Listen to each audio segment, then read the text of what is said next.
Hello and welcome to Native Yoga Center. My name is Todd McLaughlin. Today, 20-minute yoga for sciatica. Let's get some relief for you. Let's go ahead and begin. So I'm going to set you up in a pose to start where I can explain a few things, but we can get the ball rolling with our practice session together. So if you set yourself up with a yoga mat, the very first thing I'd like for you to do is see if you can come down onto your hands and your knees. And from your hands and knees position, come down onto your elbows and create child's pose. I'm going to give you an option that's easier in just a second. And slowly practice folding your hips and work on creating some flexion and see if it's possible for you to bring your head down and let your body relax. If you have some knee challenges, but you are still able to get down onto the floor, lie down onto your back and take your knees into the body, wrap your arms around and hold. Good. So now while you're here, we're beginning to stretch where the sciatic nerve travels. And so this will be our starting position. And while you're set up here in this pose, I'll just explain a few details anatomy-wise. So what is the sciatic nerve? The sciatic nerve is a nerve. Really, it's two nerves on both sides, right and left, that innervate at the lumbar spine. Innervation entails that there's a junction where the nerves connected to the spinal cord come out through the sides of the transverse process. The large nerve travels through the glute area, back of the hip, and there's a group of muscles here called the deep six lateral rotator muscles, but the one that's most famously known is the piriformis. And the sciatic nerve travels either above the piriformis, below the piriformis, or in the middle of the piriformis. It then travels down through the back of the leg. And if there can be impingement either where here in the glute muscles or on the deep six lateral rotators, and there can also be impingement at the spinal cord or on the back. So it's not always easy to know if it's true sciatica where there's pressure on the sciatic nerve, or there's something called piriformis syndrome where the piriformis muscle is locked up and that puts pressure on the sciatic nerve. So I'll try to address these two common ailments together and see if we can come up with a solution for you. So now that we started where we are able to create a little bit of stretching in the back side of the body. What we're going to do now is slowly make your way up to standing. So find your way up and now take a wide foot stretched position. Now, when you practice wide foot stretch pose, Prasarita Padottanasana, and there's multiple variations, first thing we'll investigate is bringing the feet into alignment with each other. So when you have your feet wide apart, check to see if your feet are parallel to each other. So one of the anecdotes that I've learned in yoga is that if you are forward bending, so this is what's really interesting about sciatica pain. For one person's going to do a forward bend and it's going to relieve the pressure and feel really good after. But maybe while during, it can be really sensitive and sore. Then what's so tricky about sciatica is that then another person can, while they're stretching, it feels absolutely amazing. It takes the pressure off. But then afterward, that actually aggravated it a little bit, and that causes more inflammation or more sensation. So what we need to do is start, as you're working, figuring out what works well for you. So one way to start forward bending is putting the hands on the knees or elbows on the knees. But notice I'm letting my knees bend, and I'm creating a little bit more of a squat-like position. Okay, and what we're going to investigate is 3 different angles that you can move your feet.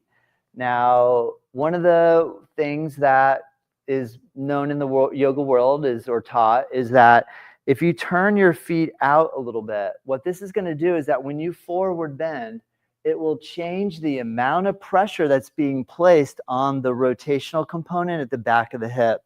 So sometimes turning the toes out when you forward bend will actually be great for releasing tension on the sciatica. Because if you try to come forward into a forward bend and you and the rotation of the hip will have it'll translate into how it's putting pressure back here.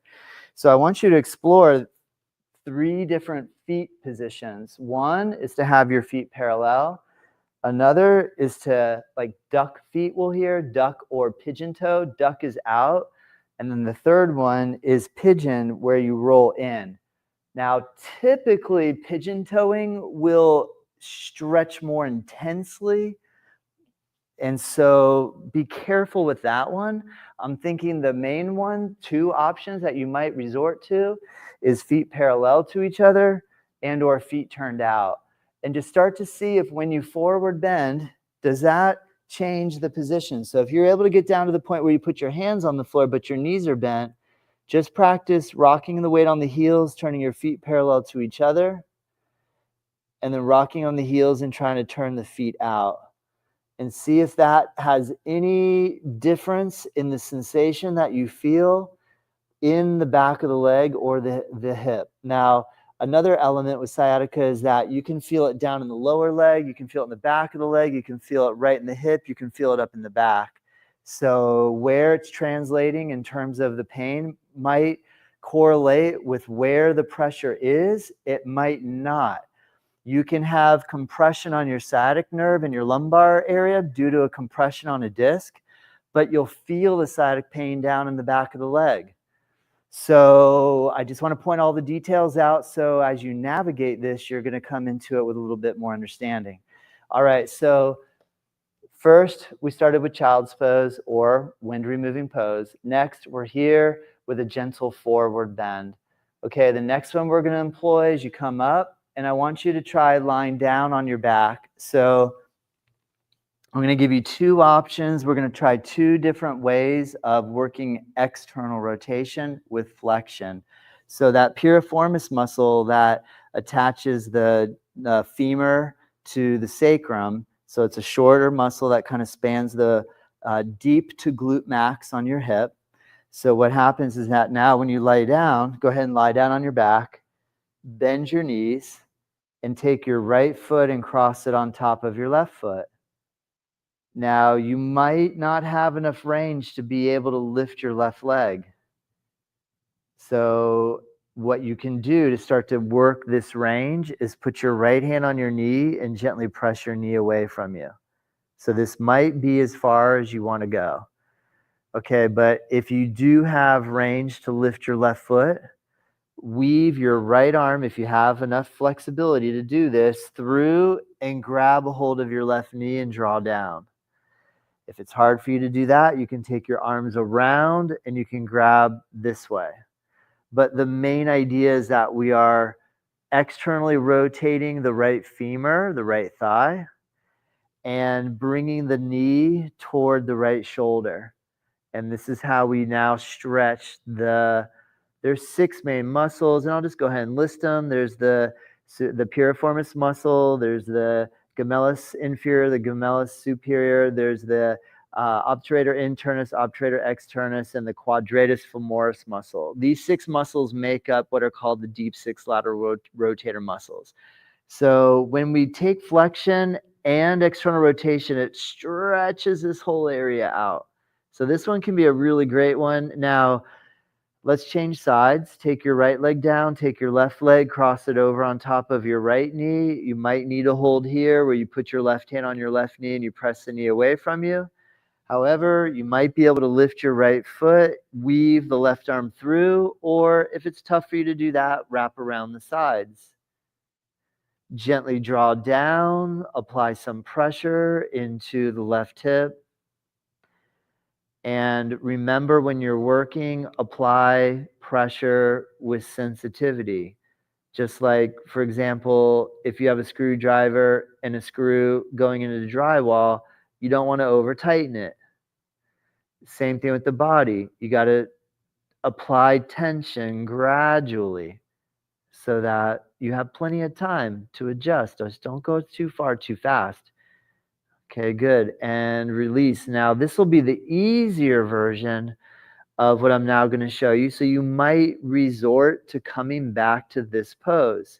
The next one I would like for you to try is what is a very classic position that is commonly used for releasing sciatic pain. The first thing I'd like for you to do, though, to set up for it is bring your legs together in front of you, bend your right knee, bring your right foot near your left knee.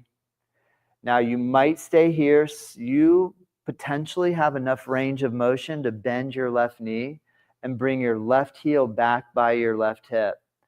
And what you can do here is now we're putting pressure on the area where the sciatic nerve on the back of the right hip, and you can rock a little bit forward and back. And so what we're doing here is we're creating a massage effect for the musculature here of those 6 muscles that I just named. And if those words mean nothing to you, go online and type in piriformis and look at the anatomy of the musculature that we're talking about. I also recommend go in, type in sciatic nerve, and look at what it looks like in your body, and start to become acquainted with a visual image of how the anatomy is set up. Okay, and all I'm doing here is just rolling back and forth. Now, we can take this deeper by what we can do is now I'm going to lean pressure on my right hip and take my left leg back. And here we're stretching in. This is really prepping us for a pose called one-leg king pigeon pose or one-leg royal pigeon pose. However, I realize that not everybody is comfortable doing this. Now, one thing you can do, notice right now, I'm just kind of leaning over on my right hip. So the classic position is to rotate so that our hips are squarely aligned forward. But if flexibility doesn't permit for that, what you can do is lean over on your right hip and just kind of lean a little pressure down here and just start slowly leaning your left shoulder down toward the floor. And you're going to feel the muscles in the right side of the hip start to pry open. Now, again, for the purist that's looking for the classic alignment setup, what you can do, here I have a blanket folded up, and that way I can rest my hip on a prop, and it might relieve pressure that's going down on my knee. Remember, the one we just did, thread the needle, that might be the better one for you to work with. So try both, see where you can achieve.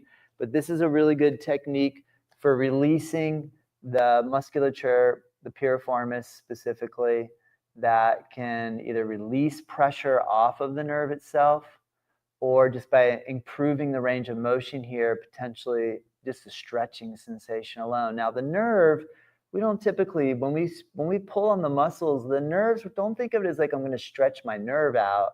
The nerve is pretty much the length it is. The muscle tissue around it is what can elongate. So think you're stretching the musculature and you're making more space for the nerve. All right, good. And then we're going to switch to the other side. So then what you'll do is, remember, you can thread the needle style. I'll set you up with this beginner position, which is called in second series in Ashtanga, it's called Bharadvadrasana, or in Thailand, they call it Thai style sitting. But notice here, I'm doing really easy style. I'm just rolling. Now, one thing I'm going to show you with the foam roller in a moment, another technique that you can use to massage the area that's tight. Now, the majority, I find, I've been teaching yoga here in this studio for 19 years, but in total for over 25 years, and I've come across, I have sciatica occasionally, so I know what it feels like, and I also work with a lot of students that have it, so I've had a good chance to kind of see what works and what doesn't work. Now, this one, again, is where you can apply, remember, I'm rolling pressure over on my hip. If I have the ability to lean my right shoulder down, I'm going to apply pressure down into the hip. The other option is to take the prop and slide it underneath the left hip. That can give you a little bit of support. Remember the option to thread the needle again. You can do twice. And here we have a host of different poses you can roll around in. And to attempt to alleviate the pain that is associated with an inflamed sciatic nerve. Now, there's another element that I want to focus on here in a second after we finish doing the left side, where we're going to address a little bit more the potential of the compression in the low spine. Because right now we're really just kind of affecting primarily the stretching of the lateral leg. Now, so one way that we can potentially alleviate pressure on the spine is to lie flat on the belly. It seems very simple, it doesn't really, I remember the first time this was presented to me, I thought, I don't see how that could work. But try this out. Come around on your belly, lay on your abdomen, make a hand pillow, one hand on top of the other, and just lay your head down and just gently wiggle your hips a little bit side to side. Test out if you're holding tension or not, and just try to relax your hips. Now I want you to turn your toes inward and let the outside edge of your heel relax on the floor. And then the next thing we're going to try is to take your feet. And here we're just exploring the concept that we mentioned earlier of turning the toes in and turning the toes out.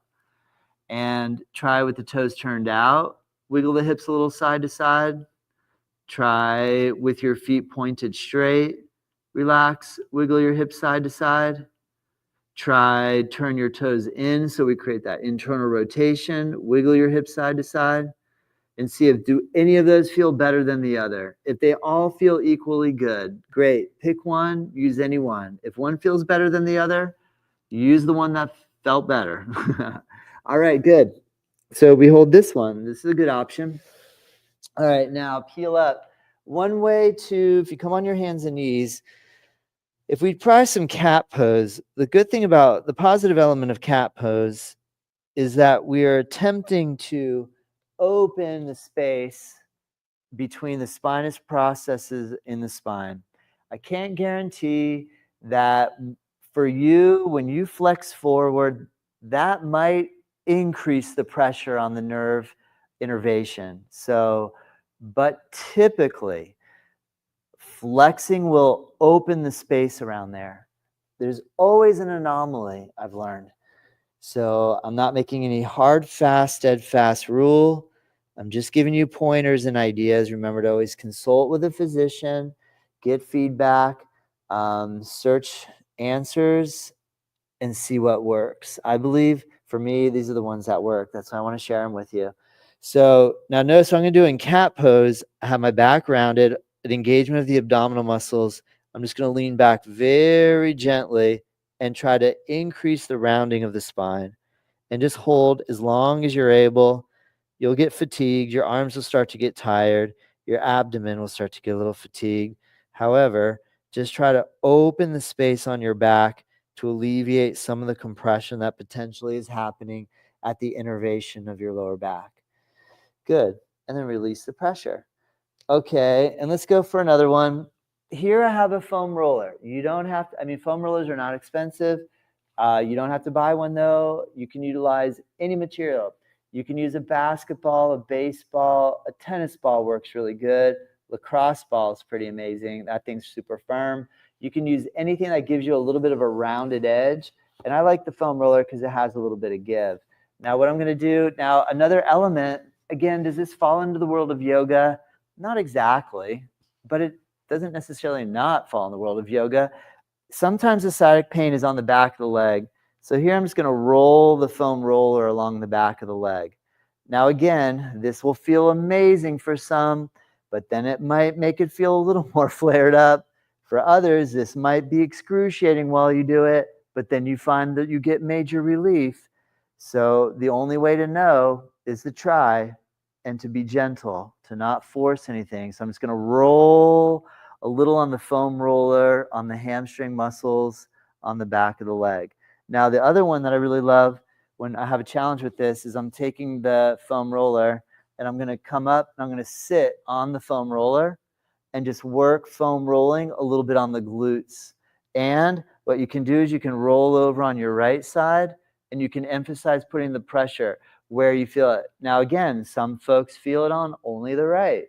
Some folks feel it. Here I'm going on the left, only on the left.